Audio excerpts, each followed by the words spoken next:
అంశము ఈ డిఎస్పీ జయసూర్య గారి వ్యవహారం మీద గ్రంథి శ్రీనివాస్ గారు కొన్ని వ్యాఖ్యలు చేశారు. సో పవన్ కళ్యాణ్ గారిని తప్పుదో పట్టించారు. డిఎస్పీ జయసూర్య గారి వ్యవహారం సంబంధించి రఘురామకృష్ణరాజు గారు చెప్తుంది అంతా కరెక్టేను. 14 నెలల పాటు క్లబ్బుల నుంచి డబ్బులు వసూలు చేస్తున్నారు, దాన్ని డిఎస్పీ గారు అడ్డుకున్నారని చెప్పేసి కొంతమంది ఆయన మీదే కంప్లైంట్లు చేశారు పవన్ కళ్యాణ్ గారికి అని చెప్పారు. అసలు ఆ ఎపిసోడ్ ఏం జరుగుతుంది సార్ భీమవరంలో? నేను ఒక మాట చెబుతానండి. జయసూర్య అనేటువంటి వ్యక్తి నీతివంతుడో కాదో లంచగొండో కాదో నాకు అనవసరం. నాకు తెలిసి పోలీస్ ఆఫీసర్ ఎవడో కూడా రాజకీయ నాయకుడు ఎవడో కూడా నీతిమంతుడైన సర్టిఫికెట్ ఇస్తే మాత్రం అది పొరపాటు. రాజకీయ నాయకులు అంటే పోలీసులు అంటే ఇది ప్రస్తుతం భారతదేశంలో ముఖ్యంగా ఆంధ్రప్రదేశ్ లో జరుగుతున్నటువంటి అంశం.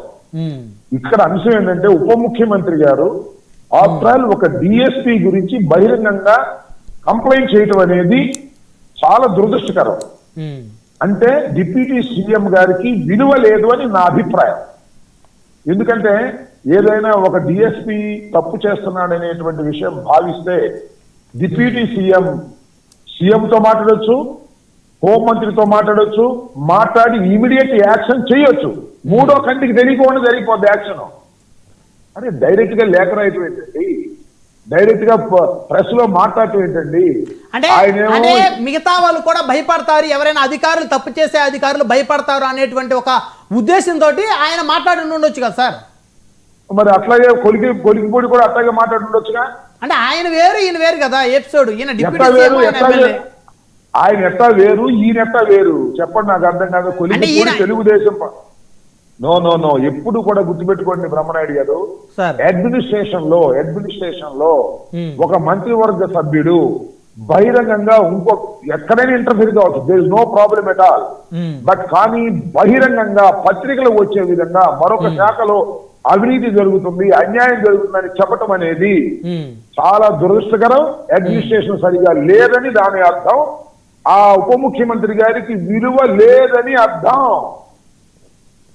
ఓకే, దానికి నేను చెప్పగలిగింది ఏం లేదు. ఉప ముఖ్యమంత్రి గారికి విలువ లేదు. ఇంతవరకు ఏమైనా జరిగిందా? జయసూర్యాన్ని ఏమైనా పంపించారా? ఎస్పీ గారు విచారణ చేస్తున్నారు.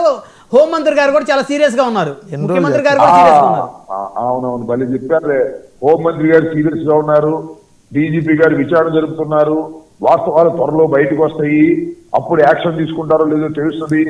డిప్యూటీ సీఎం తలుచుకుంటే 5 నిమిషాల్లో డిప్యూటీ సీఎం కి వెన్నెముక ఉంటే 5 నిమిషాల్లో, వెన్నెముక లేకపోతే తీసి పక్కన వారేయండి. రాంబాబు గారు మీకు తెలియదు కాదు, మీరు ఒక సీనియర్ అడ్వకేట్ కూడా, రాజకీయాలు రాకముందు మీరు అడ్వకేట్. 100 మంది దోషులు తప్పించుకున్నా పర్లేదు, ఒక నిర్దోషికి శిక్ష పడకూడదు అనేటువంటి ఒక సిద్ధాంతాన్ని ఆధారం చేసుకొని మన రాజ్యాంగం కానీ మన ప్రభుత్వాలుగా నడుస్తూ ఉన్నాయి. అలాంటప్పుడు విచారణ జరపకుండా డిఎస్పీ గారి మీద చర్యలు ఎలా తీసుకుంటారు సార్? సింపుల్ బ్రహ్మనాయుడు గారు, ఎప్పుడైతే డిప్యూటీ సీఎం కంప్లైంట్ చేశాడో ఇమీడియట్ గా అతన్ని అక్కడ నుంచి ట్రాన్స్ఫర్ చేయాలి. Number 1, transfer is not a punishment, that is an adjustment. Transfer చేసి విచారణ జరపాలి. విచారణ జరిపి దోష నిర్దోష తేల్చాల. అసలు ట్రాన్స్ఫర్ లేకోకుండా అక్కడే పెట్టి విచారణ జరుగుతుంది అని వీళ్ళు చెప్పటం, డిఎస్పీ మంచోడు అని తెలుగుదేశం వాళ్ళు చెప్పటం, లేదు డిఎస్పీ చాలా గొప్పోడని మా పార్టీ నుంచి రాజీనామా చేసి వెళ్ళినాయని చెప్పటం, ఇదంతా ఏమిందని నాకు అర్థం కాలేదు. ఈ సీన్ అంతా చండాలంగా ఏంది నాకు అర్థం కాలేదు. This is the administration. Okay, చూద్దాం రాంబాబు గారు ఈ ఎపిసోడ్ చివరికి ఏ మలుపు తిరుగుతుందో వేచి